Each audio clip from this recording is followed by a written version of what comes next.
undergoing his routine and long-scheduled physical at Walter Reed Medical Center, and we will have a readout from the White House physician. Last night, Karoline arrived back safely in the United States after being detained in Russia for more than a year. Since Inauguration Day, President Trump and his team have secured the release of more than 40 detained Americans abroad. This is more than half of the number of Americans released by Joe Biden in 4 years, and President Trump has brought these Americans home in 80 days. This administration will continue to work hard to bring Americans home from around the world. As I've said before, and I will say it again today, everybody in this room has access to the most transparent and accessible president in American history. The cabinet meeting yesterday was further proof. President Trump asked each secretary to provide an update to all of you in the media on the critical work they are doing at their respective agencies to deliver on his agenda. And according to new reporting from the Washington Times, who I believe is in this room today, President Trump answered nearly 100 questions from the press, all of you, during his first 3 open press cabinet meetings this year. That's nearly 20 times the number answered by Joe Biden in cabinet meetings during his entire 4 years in office. In more excellent economic news that was released yesterday, the Consumer Price Index report showed inflation fell to 2.4% in March, smashing expectations for the second straight month in a row. This marked the first drop in consumer prices dating all the way back to the COVID pandemic. Prescription drug prices saw the largest monthly decline on record. Prices for airfare, used vehicles, and car insurance all decreased as well. And energy prices fell 2.4% in March, driven by plummeting gas prices around the country. Also yesterday, House Republicans answered President Trump's call to move forward the budget resolution and officially set the stage for the passage of one big, beautiful bill. The American economy will boom after this bill is passed and the rest of the president's pro-growth agenda goes into effect. The largest tax cuts and deregulation in history, coupled with our energy industry unleashed and renegotiated trade agreements that put America first, are the ultimate formula to usher in the golden age of America. On that note, more than 75 countries have now reached out to the Trump administration, eager to address the trade issues that have exploited America and hurt our workers in the process. The phones have been ringing off the hook to make deals, and these countries wisely heeded President Trump's warning not to retaliate, and as a result, they were rewarded with a 90-day pause and substantially lower reciprocal tariff rates during this period so potential solutions can be achieved. Past presidents just willingly accepted the failed status quo on trade that ripped off our workers and our companies. But that's not who this president is. He creates his own leverage and negotiates deals better than anyone else who has sat in the Oval Office before him. And that process is currently underway. On another matter, the deadline for registration under the Alien Registration Act is today.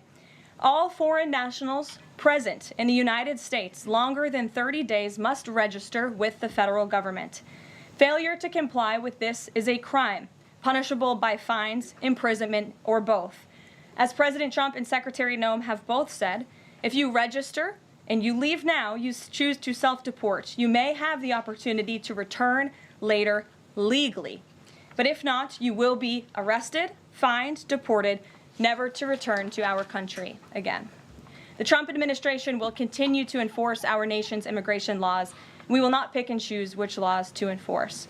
We must know who is in our country for the safety and the security of our homeland and for all American citizens. I also have a note from the First Lady to share with you on this Friday. On Tuesday this week, First Lady Melania Trump celebrated the advancement of the Take It Down Act in the House Energy and Commerce Committee. The important legislation passed the committee with bipartisan support, and as you may remember, the President talked about this bill in his address to a joint session of Congress last month. The First Lady remains dedicated to her championing child well-being, ensuring that every young person can thrive, and, of course, championing her Be Best agenda. We urge Congress to swiftly pass this important legislation. Here in our new media seat today, we have Jordan Berman. Jordan is a social media content creator and influencer and a lawyer who grew up following breaking down the news from a neutral perspective. Jordan is the host of her own podcast called Unbiased Politics, where she dissects the top stories from the week from a legal perspective. Jordan focuses on bringing back real journalism from a nonpartisan perspective and has mastered explaining complex legal decisions to a mass audience in the short-form context. Her two biggest platforms are TikTok and Instagram, where she has roughly 500,000 followers on each. With that, please kick us off, Jordan. Thank you. As you know, yesterday the House passed the SAVE Act, and many married women, soon-to-be married women, are concerned that the new voter ID requirements may inhibit their access to the polls. What assurances can you give women voters in America to ease their concerns? Sure. Well, the SAVE Act, as you mentioned, was passed by the House yesterday. This is the Safeguard American Voter Eligibility Act. I believe I'm getting that correct. And this act is a common sense measure. It would require proof of citizenship for voting in our elections. The Democrats have been fear-mongering about this bill, have been saying that married women, if their name has changed, they didn't change it on their identification, would not be able to vote. That is complete fallacy. There are outlined in the bill about how to avoid that. The president very much supports a common sense solution to ensuring that only citizens can engage in our elections. This is critical to improving the integrity of our elections and also the trust that American citizens need to have in our electoral process. So the president supports this bill, and that is a myth that has been proven wrong by the text of this bill. And I believe some of the co-sponsors of the bill have been very vocal in addressing that. And certainly I myself, as a married woman, would not stand before this podium if the president did not support such a common sense measure. Thank you. For my next question, I actually want to give a voice to the American people. I sourced a question from one of my listeners. Her name is Bryn. She is from Oregon. And she asked, what, if any, plans do you have, the administration, for the money that will be generated by tariffs imposed on foreign goods? How will the administration facilitate the development of American industries when many critical components, labor, parts, etc., are much cheaper and more feasible from foreign entities? It's a great question from your listener, and I want to thank her for submitting it to you to ask. That's the part of the new media seat, is so that everyday Americans across the country have a voice in this room. So thank you again for being here. Thanks for the question.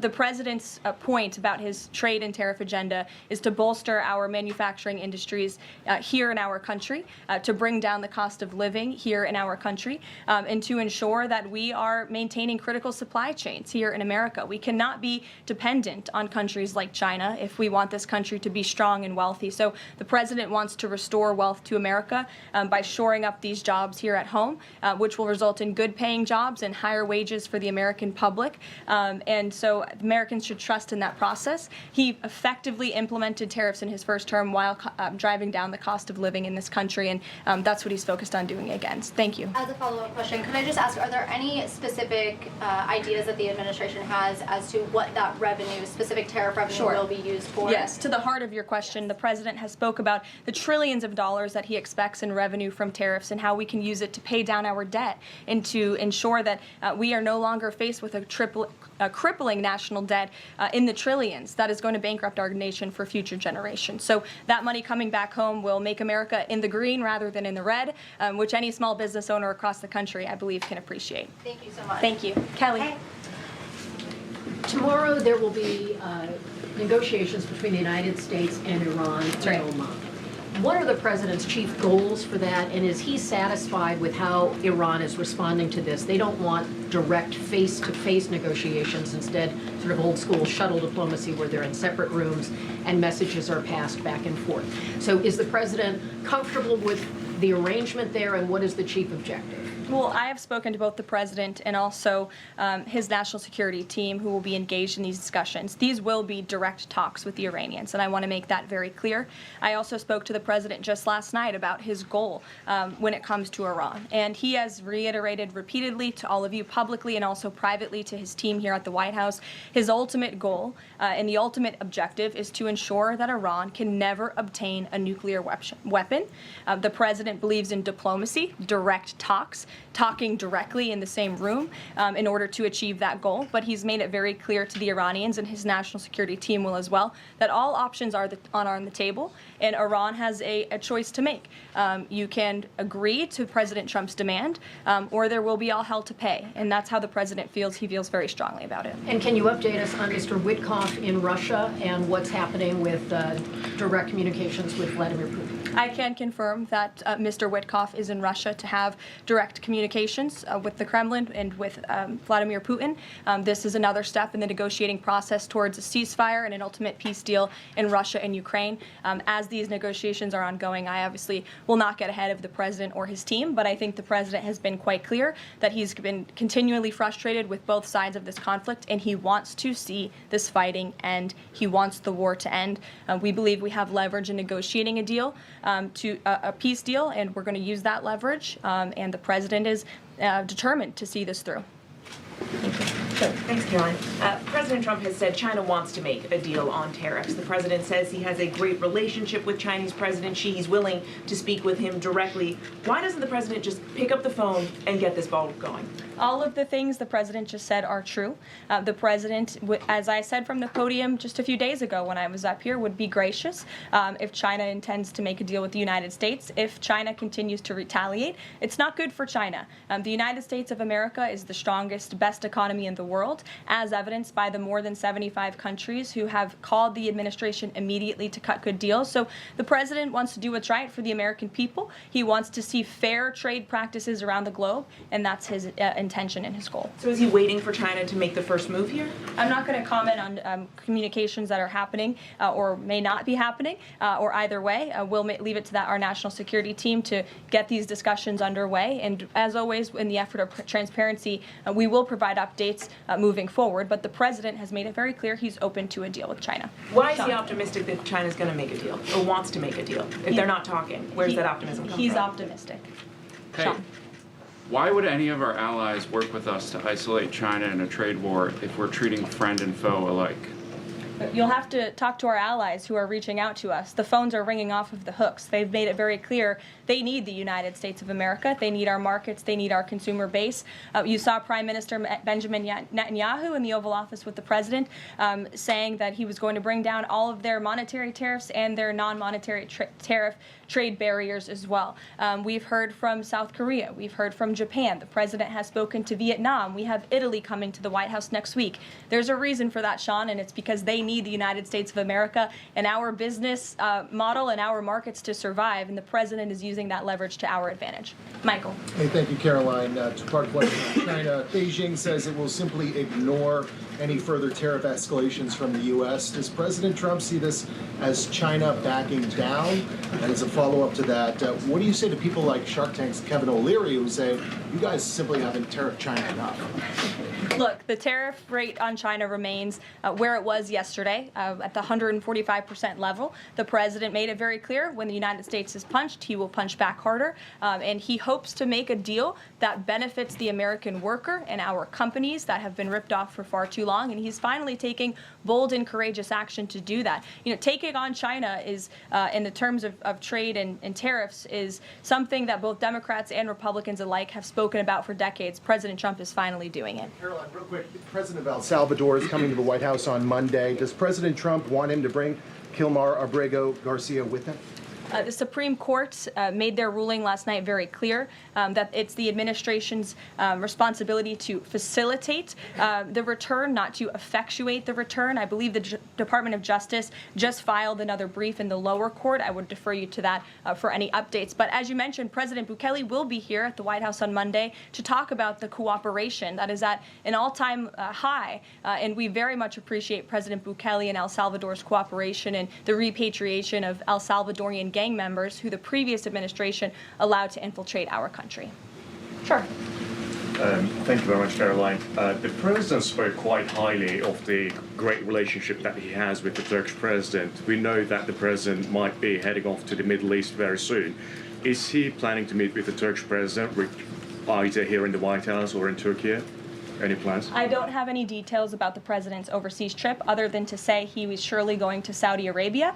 There could be more countries as part of that trip. We're working on the details, and as I've said repeatedly, we will provide the details of that trip as soon as possible. A trip to Turkey, or his invitation to the Turkish president, is under consideration? I'm not going to comment on the details of the trip, but once they're confirmed, I will certainly let you all know.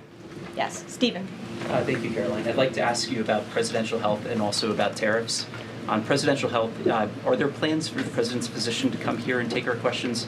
And also, President Trump repeatedly makes remarks about the former president's health Is he considering using his executive powers to bring any greater transparency there?